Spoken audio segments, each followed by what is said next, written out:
Welcome back for another video. 3 transfers made already and a dramatic weekend of football. Let's discuss everything that we've learned to take into Gameweek16 along with my team selection and transfer plans.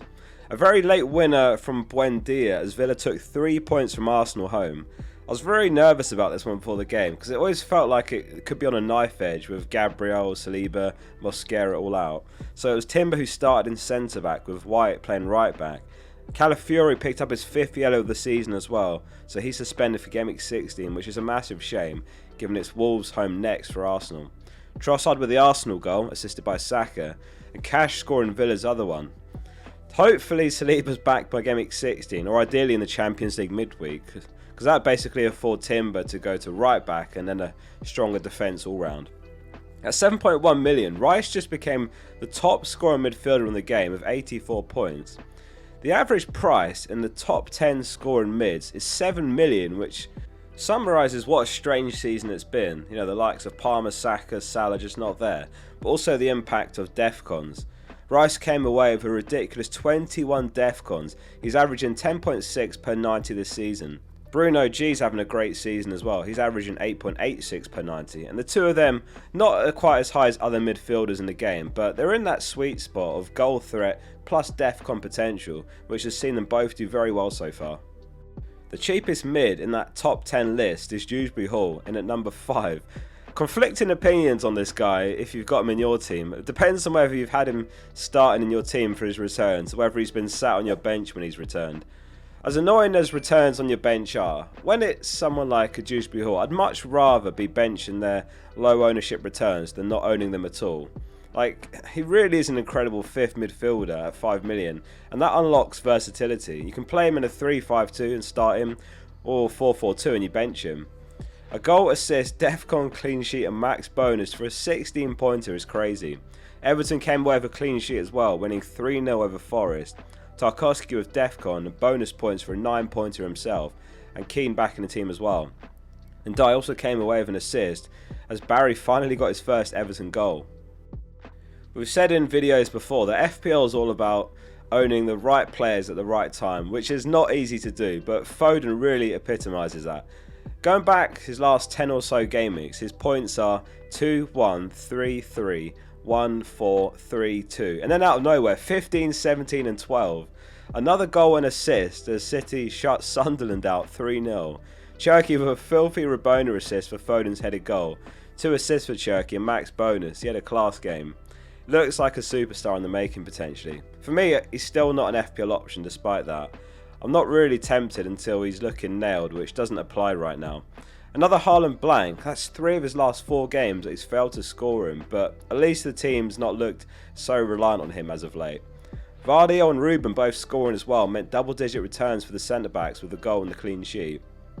What's your early thoughts on captaincy then for Gameweek16? Because Saka's got Wolves home if you've got him, or do you stick with Haaland for Palace away? Speaking of then, who's got the best fixtures in the league then? We've now got a much more granular look at this. From now on in the transfer plans videos, it's going to be split out by projected goals and projected clean sheets.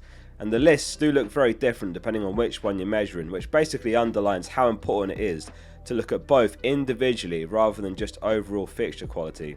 Screenshots are from FPL.page in the Focal app. If you'd like a month of free premium membership, there's a link below for that. You can cancel it if you don't like it, or cancel it straight away, you still get a free month.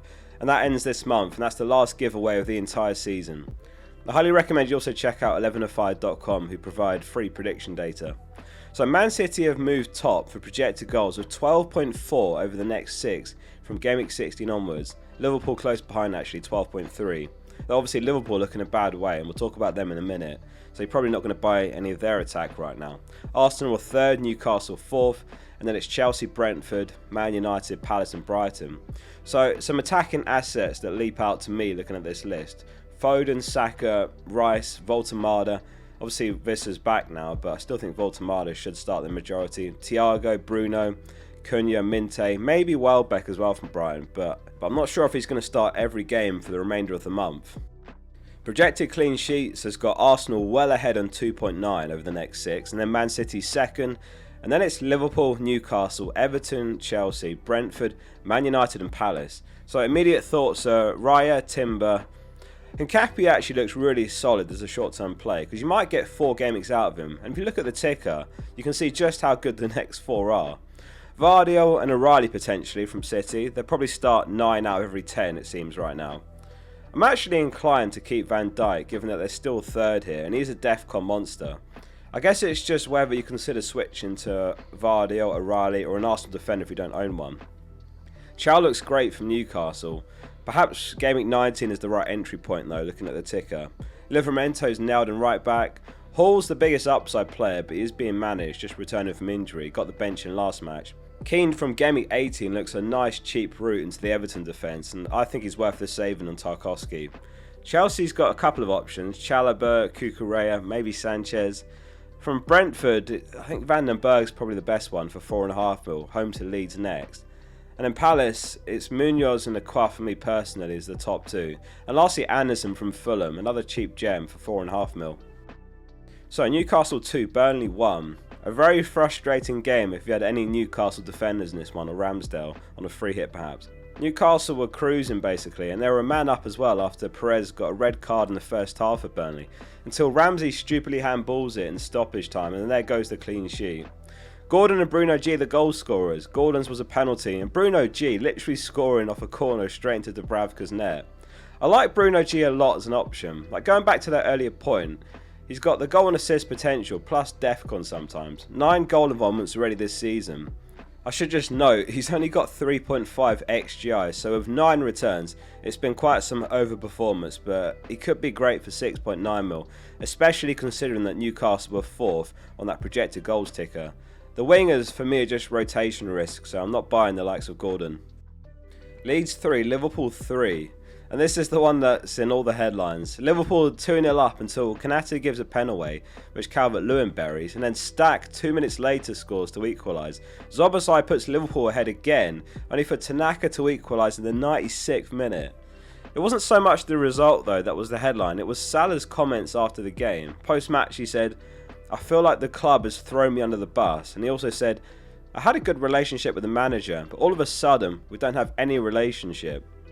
He also talked as if Brighton home in Gameweek 16 has the potential to be his last game ever, implying a move in January isn't off the cards, after AFCON of course. What do you guys think about the situation? What are your thoughts on it? If Salah does leave, then yeah, it's going to be the end of an era for sure. Like, he is the king of FPL, undisputed. I mean, maybe both Slot and Salah end up leaving. Slot gets sacked, Salah ends up leaving anyway. Maybe he goes to the Saudi League for big money, I don't know. I mean, imagine if Slot leaves, Salah stays, and then he goes back to last season's form. That would make things very interesting. Palace dug out another result to beat Fulham 2-1 away after a late Guehi goal, which earned him a bonus point as well for a 9-pointer. Guehi is now the top scoring defender as well in the game, leapfrogging Munoz, who was top before. Munoz unexpectedly not in the squad for Palace, and they said the following on their website after the lineups dropped. Munoz is nursing a minor knee injury, but Glasner is hopeful that he's going to return for the Man City game next game week. So yeah, hopefully back in Gameweek 16, Munoz. Mateta with another blank. It was Nketiah that got the goal. Another early sub for Mateta as well. His last 4 games have been 65, 63, 90 and 59 minutes. They've got City next, of course, and Thiago just looks like the ideal replacement and a bit cheaper. Should get better minutes and some better fixtures as well, starting with Leeds home next. So, an early look at my team and transfers made.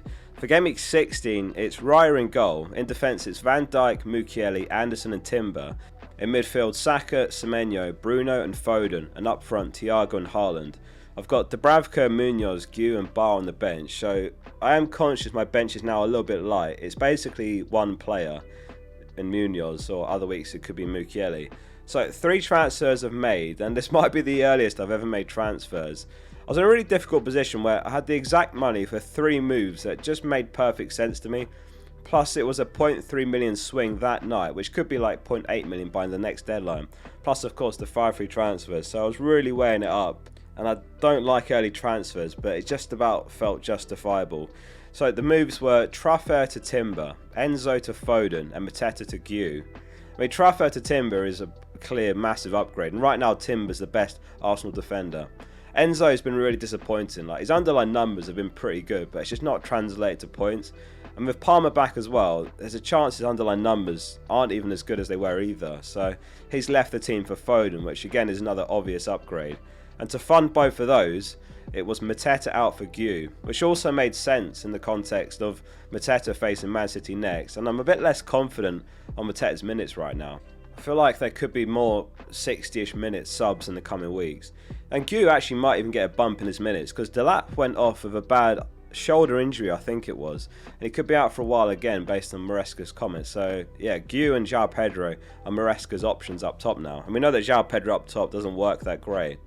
I did have the option to wait and then I could sell Semenyo instead. However, the other thing was, I still really want to keep Semenyo for Burnley home at least in a couple of games time, and he's passing the eye test for me, and I'm happy to take his price falls to get that Burnley game, and maybe I'll keep for the Brentford game after that as well. Captaincy is between Haaland and Saka for me. I've currently got the captaincy on Haaland with Saka vice, but let's see how the midweek European games go for all those involved. Let us know your transfer plans in the comments and how many points you're on down below. Hit subscribe. We'll see you soon for the next one.